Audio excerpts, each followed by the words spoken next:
welcome to Apath. We are a LGBTQIA plus non-religious spiritual collective for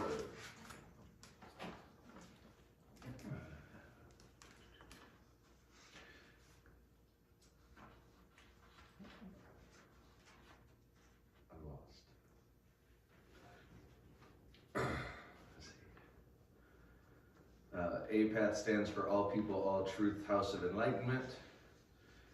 Our website is apathoe.com, which is where you can donate if you are willing and able. We teach levels of human consciousness, the universal law, love, kindness, peace, mindfulness, and how to be the best version of oneself. Our goals are peace and social justice and the spiritual transformation of humankind, as well as lifting and supporting the LGBTQIA plus community. We've developed many programs and courses, first off with Dawn's House, which will be support for addictions, folks suffering from sexual abuse, domestic abuse. We're going to have group homes for runaway LGBTQ youth, housing for transitioning adults, different support groups, classes, workshops, as well as a global vision to help our communities all around the globe. We're going to be building community centers. We've got an alliance for the community centers, a clergy house, and a seminary, and a clergy alliance as well. If anybody is, again, willing and able to donate, you can do that on our website, which again is apathoe.com, as well as here in person with us. Thank you.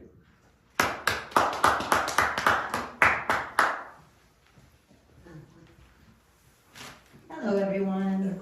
At this time, we are going to do our grounding meditation. You could stand with me or you can stay sitting, whatever you're comfortable with. And I would like you to close your eyes. Take a nice deep breath in and let it out. And I would like you to focus your energy down at the base of your spine, which is where our root chakra is. It is red. And just imagine a red sphere turning around and around at that spot. And I would like for you to envision that red sphere shooting roots down your legs, down your thighs, down your calves, the bottom of your feet, down through the bottom of this building. And as these roots hit Mother Earth, I want you to envision them just going every direction. These roots know exactly where they need to go to help ground you and center you. And these roots will reach far and wide to all other beings on this planet. They will connect you to all the beings so that we will be connected as one. Just let that happen.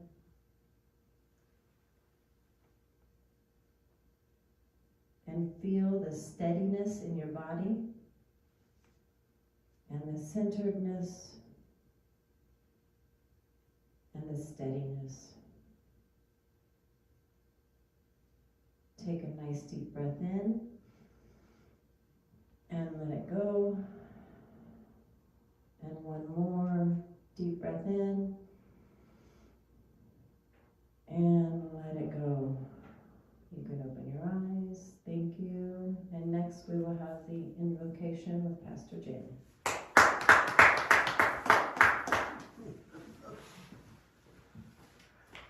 Hello, Apath. I'm so grateful that you're here again this week.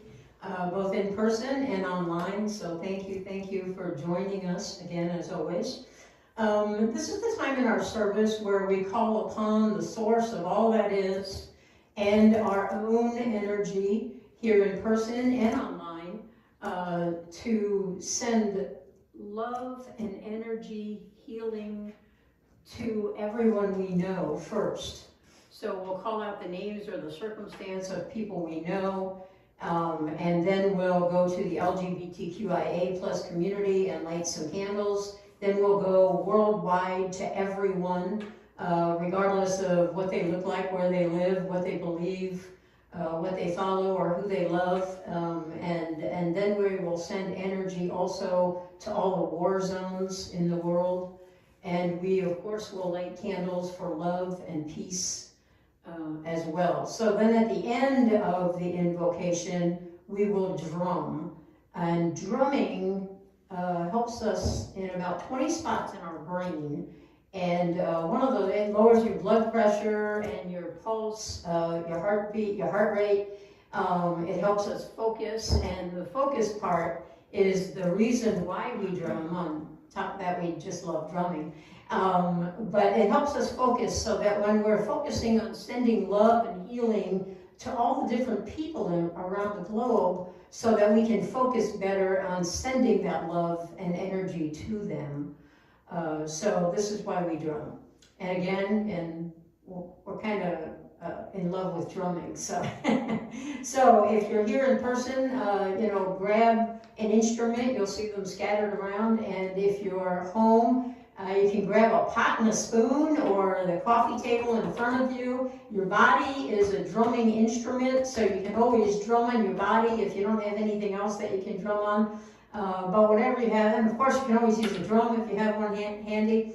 But whatever you have, just tap that beat out with us. That beat will all come together, I promise. We all start out and we're all doing our own thing in our minds, and then pretty soon it all comes together and makes beautiful music. And it's all very much in unison, and as we're sending love and healing energy to around the world. So I will start first with the people that I know. So first, please help me send love and healing to my daughters, Dawn and Julie, and my grandchildren and my great-grandchildren, and my brother Charlie and his wife and his children, and their children, and then also to those people in my family that have passed on before today, my parents and my grandparents and my aunts and uncles. They're all gone. I'm actually the matriarch of the family. That makes me really old. And all the people that I know around the world, I have built many relationships throughout my many years of life, and some of them I've fallen out of contact with, but that doesn't mean they're not still in my heart. So please join me in sending love and energy healing to everyone that I know, no matter where they are. And now, in turn, if you'll all call out your people or their circumstance, either way, then we'll include them. And if you're online, you can text it on over, and we'll include them as well. And if you watch this later on demand, you can still send it over to us. We'll include it next week. So let's begin. Dominic and Stevie. For Dominic and Stevie. For my daughter Elena and my roommate Nick, who's currently battling food poisoning. Oh my, for Elena and Nick, who is currently battling food poisoning. Poor baby. Give him a hug for me. I'll do my best. Okay. Anyone else? My friend Brandy and her daughter. For Brandy and her daughter. And Eli and her daughter. And Eli and her daughter. My ex-father-in-law David. For David. Laying in the hospital losing his fight with his diabetes again at the moment. David is battling diabetes, which can be an uphill battle. So send lots of love and healing energy to David to help him along the way. Anybody else? Okay, Pastor Donna, if you'll come up and help me with the candle lighting, I'd greatly appreciate that. And let's first light the brown candles for love and healing to everyone all around the world, no matter what country they're in, who they love, what they look like, what their race is, what their beliefs are, what their religion is. It doesn't matter. All people, we're all one and the same, and we all belong to the universal law of one, which is a group that all of the energy from all the people that have ever lived, all the people that are living, and all the people that will ever live, we're all connected in this field of energy, and it doesn't matter who we are and what we look like or where we come from. We're all still just one and the same. And now for the LGBTQIA plus candles to all the lesbians around the world, and to all the gay men, and all the bisexual siblings, and our transgender siblings, and our queer and questioning siblings, and our intersectional and intersex siblings, and our angel allies who, without our allies, I don't know where we would be. Our allies are part of our community as well. So if you're not an ally, you're probably not watching today. So you're probably doing something else. But if you are, thank you for all your love and support. We can't exist without you. And moving on now to our global love and healing energies to everyone in the world. And also the purple candles for the war zones for Gaza and Israel and Russia and Ukraine, and one for all the hostages that still remain in captivity. And now, let us drum.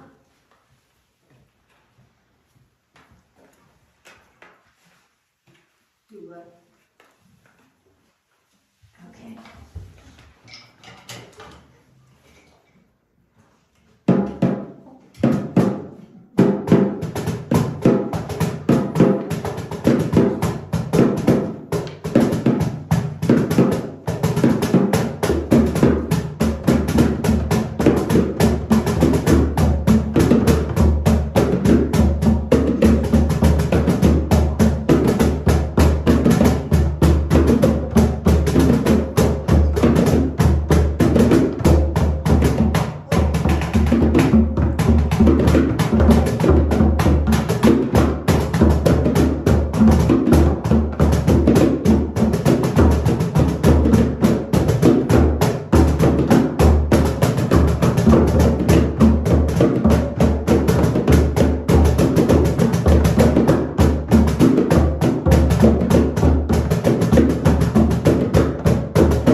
Okay, so now we are going to learn a little bit about chakras. Whether you know about them or don't know about them, it's okay, you still have them. Chakras are our energy centers in our body. We have 7 main chakras. We have, I'm going to light the candles for them. I'll tell you what they are. The root chakra,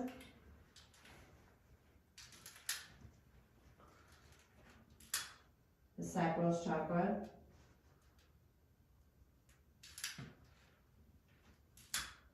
the solar plex chakra, the heart chakra, the third eye chakra. That was the throat. Oh, thank you, throat, third eye.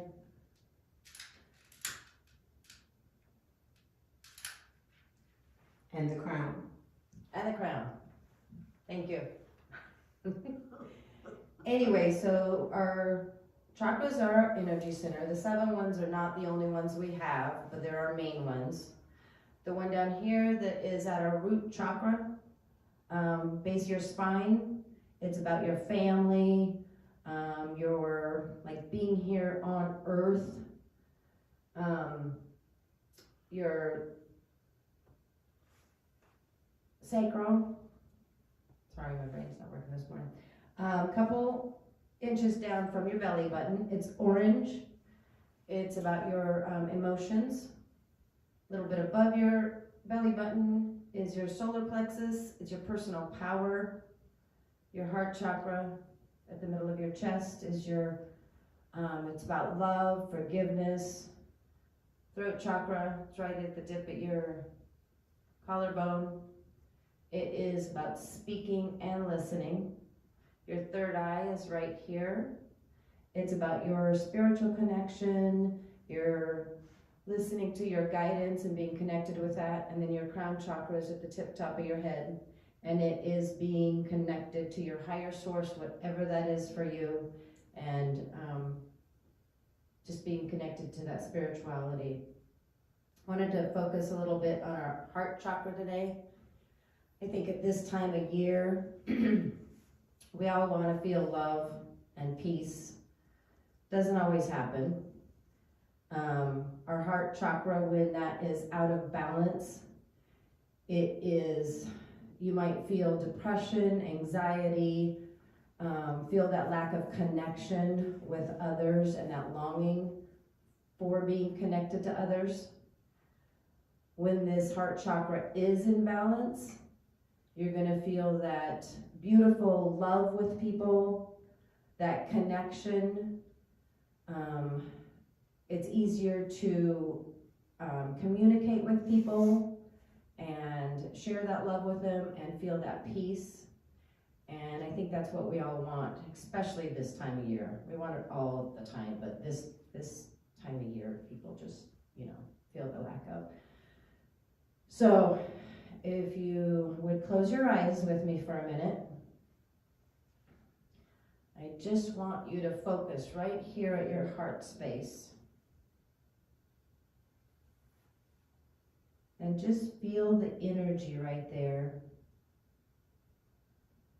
I want you to envision that green, that beautiful green sphere right there. And just feel the peace, the love, the connection to all that is in this room. And then just envision the connection to every other being on this planet, no matter who they are, what they believe, where they live.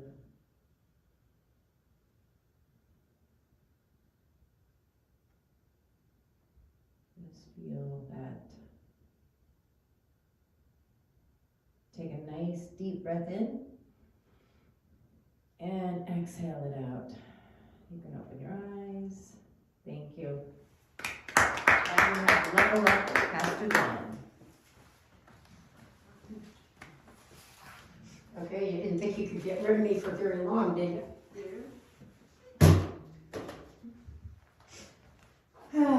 So this is the time in our service where I give you words of wisdom, so I hope I'm very wisdomist today.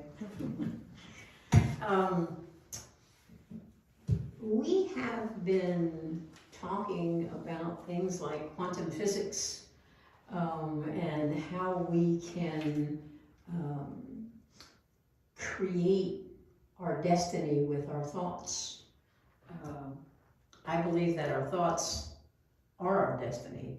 Everything that happens in our life starts with a thought and then turns to an idea, turns to an experience, turns to a feeling, an emotion, and the more we think about it, the more we think about it, and the more it comes true in our life. So, you know, for many, many years, this has been called religion or spirituality. And it was all kind of hokey pokey and wooey, and but the truth of the matter is that modern science today, quantum physics for one, says exactly that we can control the things in our life based on our thoughts. And that, as we talked about last week, that when we set a mindful intention about our thoughts, and we use those thoughts, and we add a strong emotion to it, like joy, happiness, gratitude, when we add that to those thoughts and we continue to rehearse those thoughts will navigate in our life and actually create what we want in our body. With healing, that's self-healing. We can create the life that we want. We can grow up and be an engineer, or a doctor, lawyer, Indian chief, or we can self-heal. And quantum physics proves this over and over and over again. That's what quantum physics is all about. So today I want to take a step further and talk about neuroscience and how neuroscience is connected with quantum physics and with what happens in our life. What we think about becomes what we see in our life. It materializes in our life because it's what we're focused on. So neuroscience is the study of how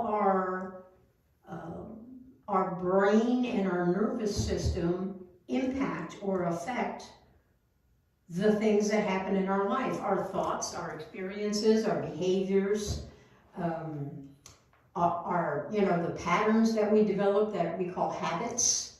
All of these things start neurologically because of everything we've experienced in the past and everything we think we might experience in the future. We take those things and we're focused on those, and we actually think 60 to 70,000 thoughts every single day, all humans. So long as you have a normal functioning brain, whatever normal means. So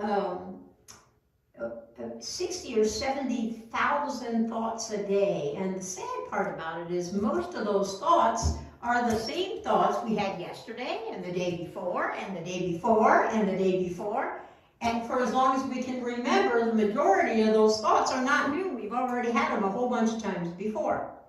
So when we're thinking the same old things every day, we're creating the same old experiences. You get up in the morning, you go flip on your coffee pot, you grab your coffee, you sit down, you read the newspaper, or you get on your phone or your device and look at the news, check everything out, make sure everybody's still alive and well and the world is still ticking. And then, you probably get in the shower, you get dressed, you go off to whatever you're going to do today, whether it's your job or perhaps you're retired and you're going to go walk your dog and visit some friends and hang out and go volunteer. Whatever you're going to do today is likely the same thing you did yesterday and the day before and the day before and the day before and the day before.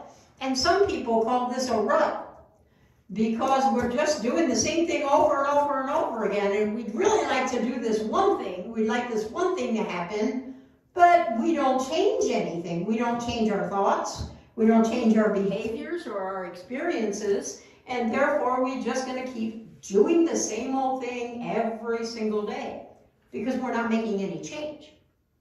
So I think I said last week that change is the biggest thing that we have to focus on. We have to say change, change, change, change little things. I used the example last week of, if you're one of those people that you go potty and you stick your fingers under the water and give them a quick rinse and run out of the bathroom, then stop where you are.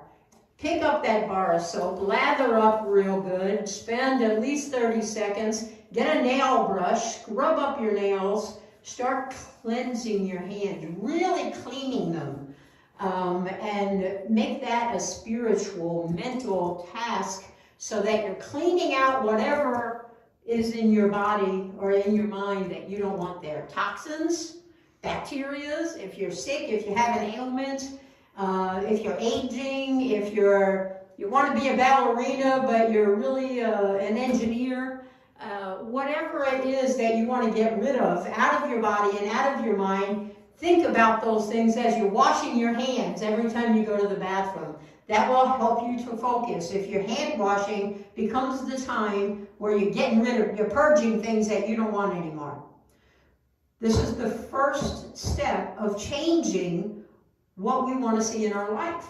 So in order to change the outcome of our days and our life, we have to change what we think, what we say, and what we do. That will change our experience. That will change our reality overall. So I want to talk for a minute about the anatomy of our brain. I hear all the time that people say, yeah, I know meditation and the power of positive thinking and mind over matter, yeah, I know, and that's probably all true, but it just doesn't work for me. Well, there's a reason for that, and the first reason is that you think it doesn't work for you, so it's not gonna, because you have that mental block there. So how can you break out of that pattern and use these tools to help you in your life? That's the question. So let's talk about how your brain works, because it occurs to me that people that say, yeah, I know that works and it seems to work for other people, but it just doesn't work for me.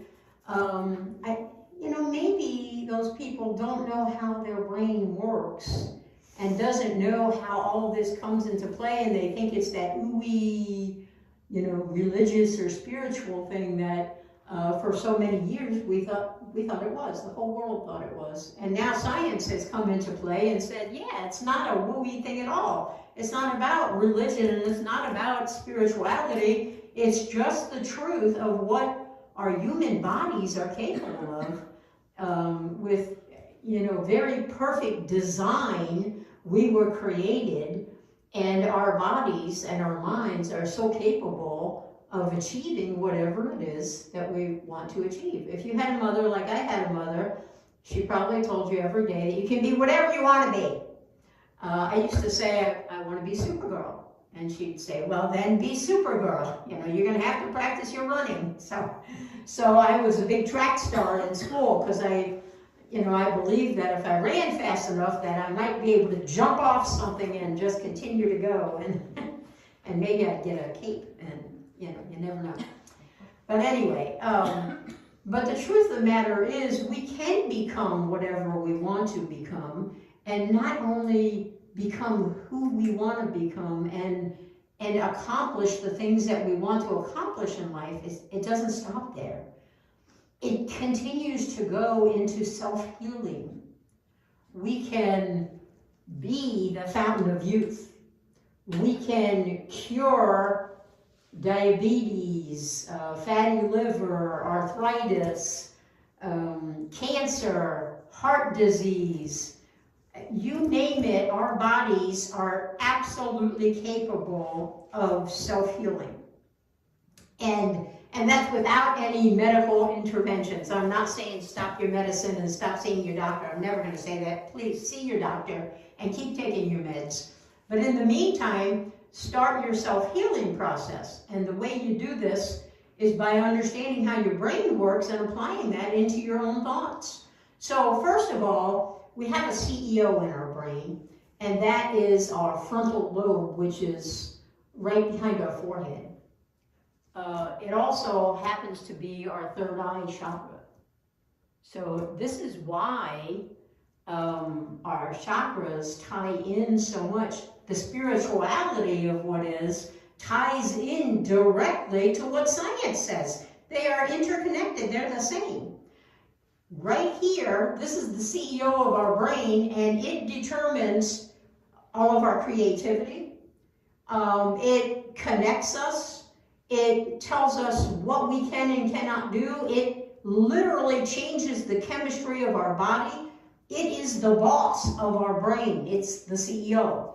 And as the CEO, your frontal lobe is connected. It has these relationships with all the different parts of your brain. So it can make everybody in your brain, all the different entities in your brain, do whatever it is the CEO wants it to do. So the CEO, frontal lobe, is in charge just like your third eye is in charge. It's the same thing. They're seamlessly connected and always will be. And they do the same thing. So if you know that your frontal lobe is the CEO and it can make your brain do whatever, you should understand a little neurochemistry here, perhaps. There's a thing called DNA, deoxyribonucleic acid. And it determines a lot of things about our body. It literally is the blueprint of everything that's in us. And it actually is the instructions for our genes, our cells, to regenerate, and change. For example, if you cut your finger, instantly there's a message that goes to your brain that, uh-oh, we need new cells here. We need new cells to fix the old ones that, are just slit, and I got a hole in my finger, so now I need this to heal. So what happens is the CEO immediately sends a signal to your chromosome, and then the DNA gives the RNA the instructions, and the RNA goes and gives it to your ribosomes. This is a lot of scientific information, I know, but your DNA is deoxyribonucleic acid, and the RNA is ribonucleic acid, and your ribosome, it's a tiny granule on the endoplasmic reticulum, and it's made up of ribonucleic acid, and it carries protein throughout the cell. Well, the way your brain heals that finger, when you cut it, you see, it heals up, you get a scab, and pretty soon, it's a little scar, and then pretty soon the scar is gone. That's because your DNA sent the message. It gave the instructions to the RNA. The RNA is the messenger, so it carries those instructions and gives it to the ribosomes. So the ribosome sends out the message to the genes so that it can heal. That's the process of healing. And it doesn't just work with a cut on your finger. It works with anything. Liver disease, cancer, heart disease, you name it, the diabetes, and anything that's wrong with us, including aging. We can reverse aging and turn 10 again, although there are some great movies that say that we go backwards. I mean that our body is completely capable of creating those proteins, and that's what that is.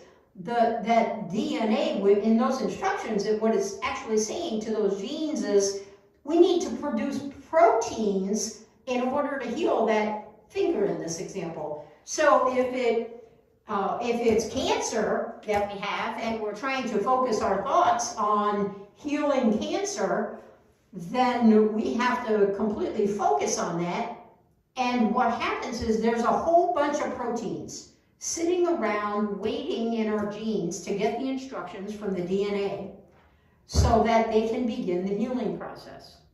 Well, if we're still thinking all those same thoughts that we thought today and yesterday and the day before and the day before and the day before, then we're not going to heal anything, because we're busy in our life and we're still doing the one thing. And even though we'd like to have that better experience and not have that illness anymore, whatever that is, diabetes, cancer, you name it, old age,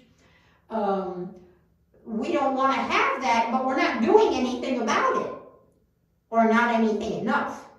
You know, maybe we're taking our meds that the doctor gave us and we're eating maybe better, or we're on a better diet and what have you, and we're really relying on medicine to solve the problems that our own mind and body can solve if we choose to let it. So in order to heal yourself, once you understand your brain, and now I hope you do, I hope it wasn't, too crazy. It was, I know, neuroscience, brain anatomy, it's a whole bunch of words we don't ever want to hear. But the truth of the matter is, whatever we think enough of and attach a mindful emotion to, we set the intention and we get excited about it, we own it. Oh, goody! I've been doing this with losing weight. I've lost 83 pounds. Well, that took me 2 years, but the last 50 I lost in the last 6 months.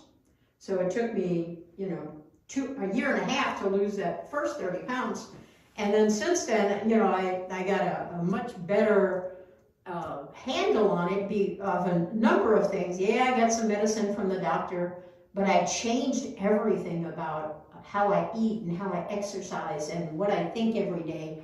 And I got excited about it because I was fat. I didn't want to be fat anymore. I was being unhealthy. So I wanted to fix myself.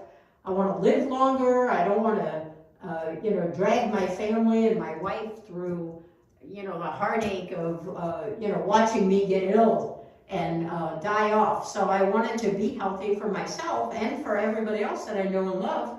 My work's not done here yet either. So I have a lot of reasons to get better and be a better version of myself, and that started with my own health. So I have been, trying to get to the point where I can run faster and jump higher, and I was walking on a cane for 3 years. And now I can jump up and down if I want to. I can do whatever I want. I'm feeling much better. It's not perfect yet. I'm still trying to develop muscle and, get rid of the saggy skin. But the truth of the matter is I have that mindset. And every day I do what we call mental rehearsal, commonly known as creative visualization. In the world of meditation, we call it creative visualization, which I have been a fan of. I can't remember when I wasn't a fan of creative visualization. I tend to practice everything in my mind over and over and over again before I go do it. If I have to go have a meeting with whoever, maybe I want someone to donate big funds to our church so that we can move forward and get a permanent building.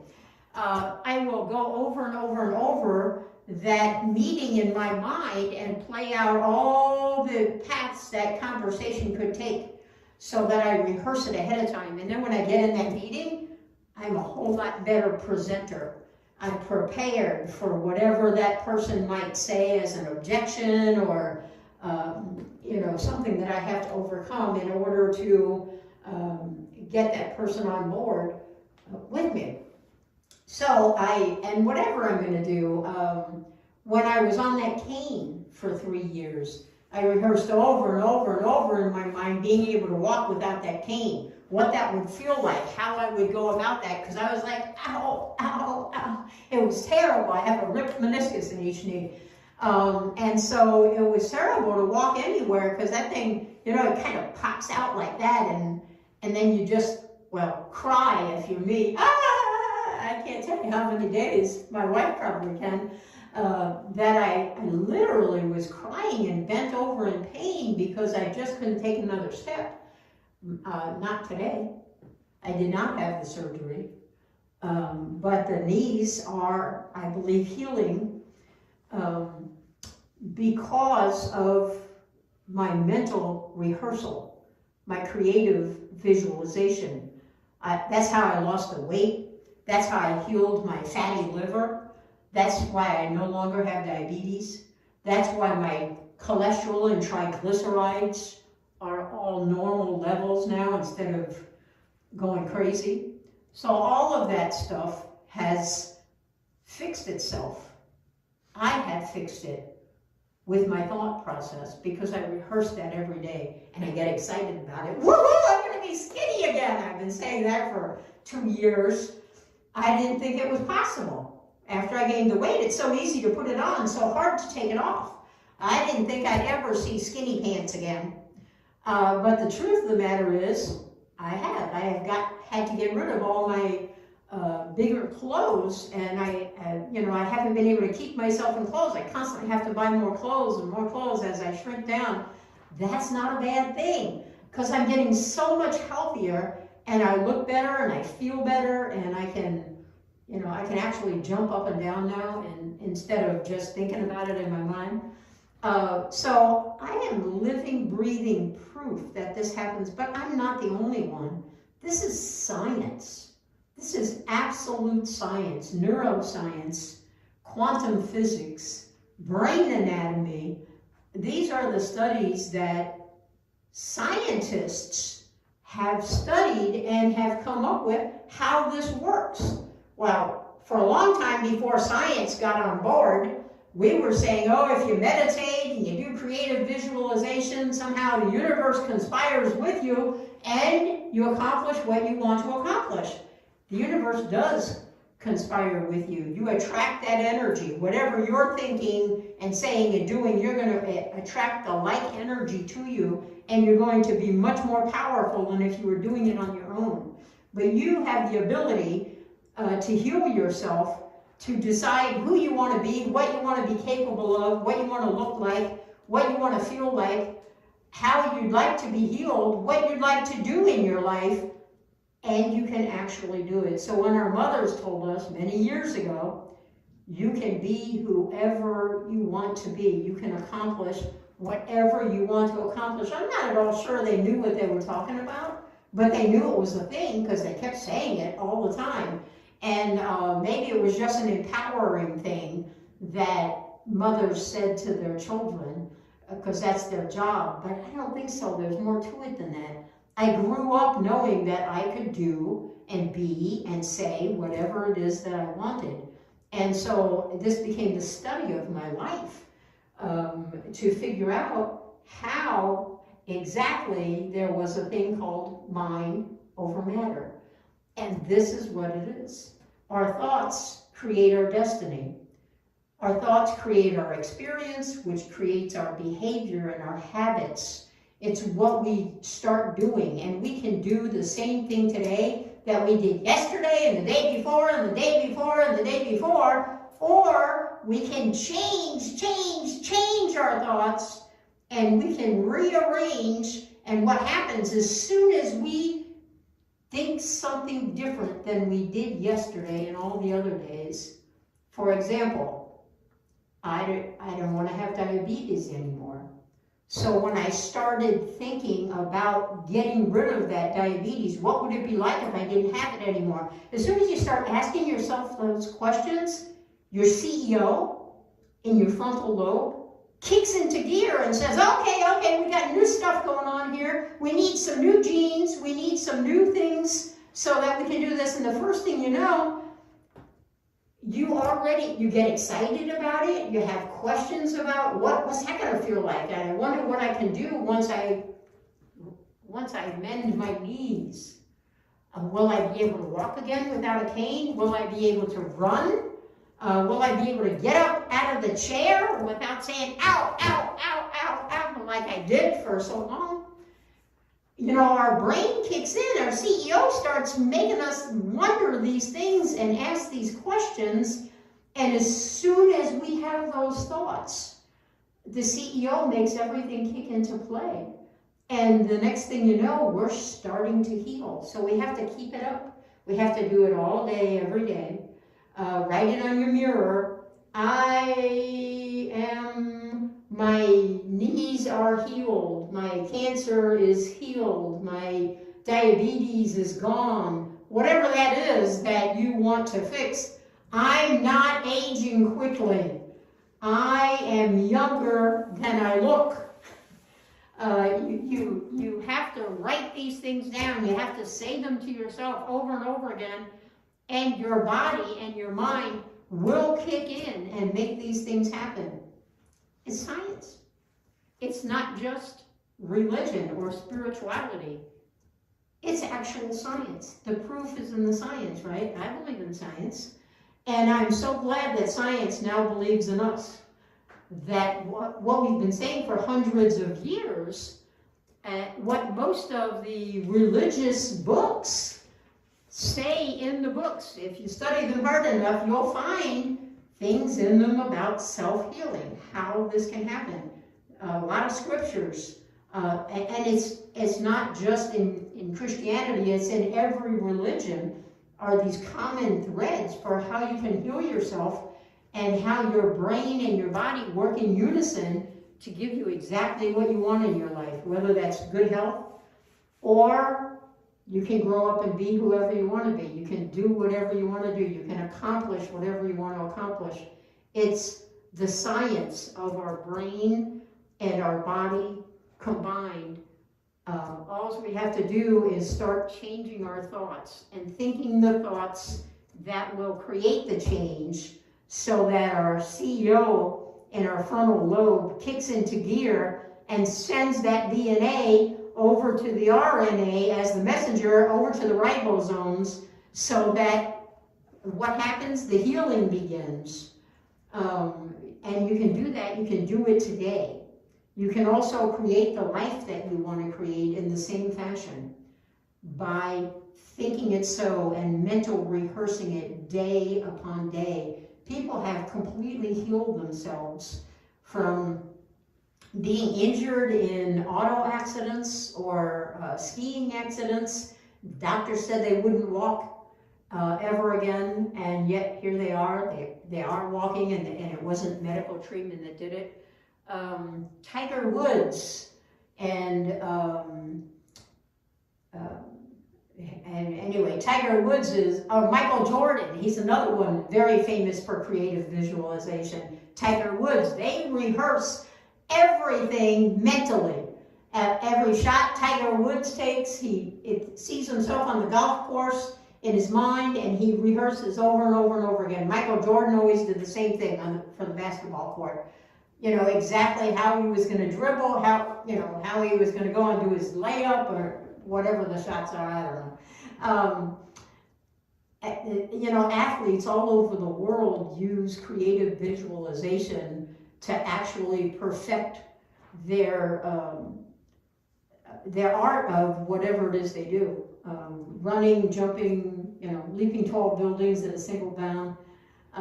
They do that. Jim Carrey is one of the actors that practices creative visualization long before he became famous. Before that Dumb and Dumber movie, he wrote himself a check for $10 million, and he carried it around in his wallet, and in that he put for acting in a movie, and he carried it around in his wallet for 15 years.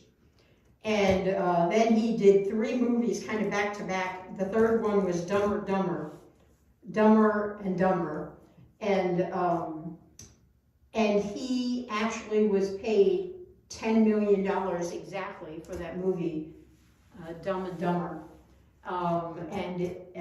it was the movie he starred in, and that's what he got, was that $10 million that he'd been carrying around in his wallet for 15 years, and that check was, he didn't have to give it to himself. The movie company did that. And this is what he did. He had a little paragraph that he memorized, and he would go up on, they say, Mulholland Drive, overlooking Hollywood, and he would say that one paragraph over and over and over again in his mind about how he's an actor and he will earn $10 million for one movie. And he said it over and over and over again, and he carried that check around with him, and it was his big philosophy. He knew that that was going to happen, and then it did. His third movie, $10 million. So there's a whole bunch of famous people. I could probably say these stories all day long, because as I've been studying this phenomena, is what it is to me, I have read all these accounts of all these people that have healed themselves. The guy that was in the Vietnam prison, and he was a golfer before he had to go off to the war, and he was in a dark, cold, wet hut that was submerged down in the water, and he was there for 400 and some days. And every day, what he did was he played golf in his mind on his favorite golf course. And he wasn't a great golfer before the war, but when he got out of there, he was, finally freed and sent home, and he went to that golf course. He shot a perfect game on every hole, 18 holes. He got a hole-in-one 18 times. He's one of the most famous golfers ever. I can't think of his name, but he rehearsed that over and over and over again, every day, all day long. That's how he kept himself from going insane. Because they submerge you in water, and you have all those, are they leeches, that are all over your body, biting you and sucking your blood, and all of that, and that's just how you live. And you have to eat those things, I think, because they give you little or no food when you were a prisoner during the Vietnam War. It was pretty awful circumstances. But several of the prisoners that were in that war and other wars did the same thing. They used their mind while they were in there to keep themselves from going insane, and they rehearsed over and over and over again whatever it is that they loved or wanted to do, and then they got out when they were freed, and they went and did it. Amazing stories. There's, I'm guessing, millions of them all over the world, because it's a real thing. It's absolutely provable science that we can control what happens in our life, what happens in our body and our mind, based on our thoughts. Everything starts with our thoughts, and our thoughts create our destiny. So think good thoughts, get rid of the negative, and change. That's the answer. Keep change in front of your face. Write it on your fridge, do whatever, change, and make little changes. Start with just little changes at a time, and then you can grow into the big ones, and it works. Thank you. Namaste.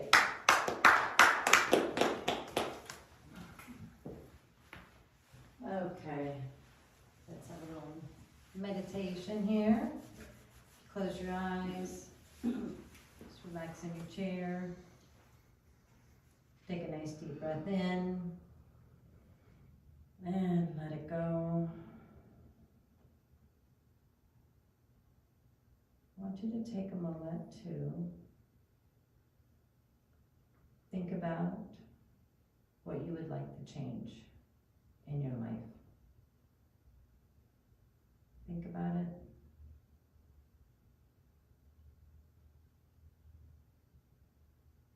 See what it might look like. Envision what the change will be in your life, the benefits of it.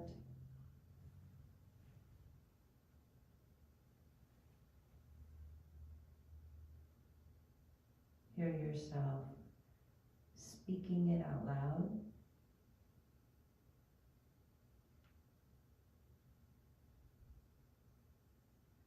And just see what it looks like.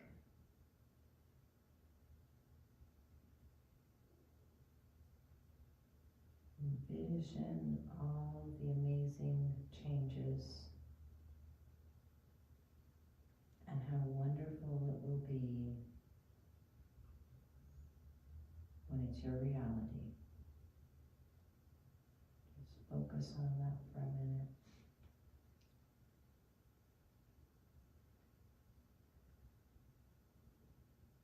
Feel the positive energy flowing throughout your body,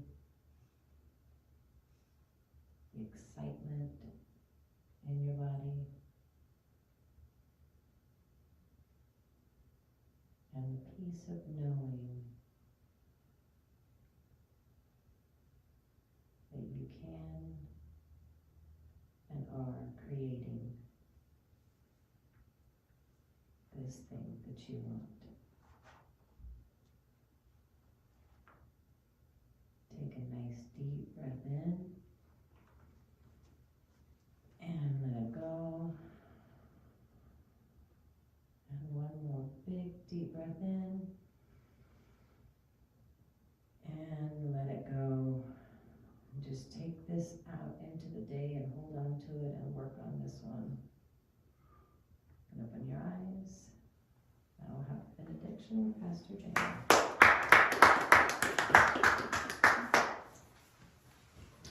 Okay, if you'll all please rise and repeat after me.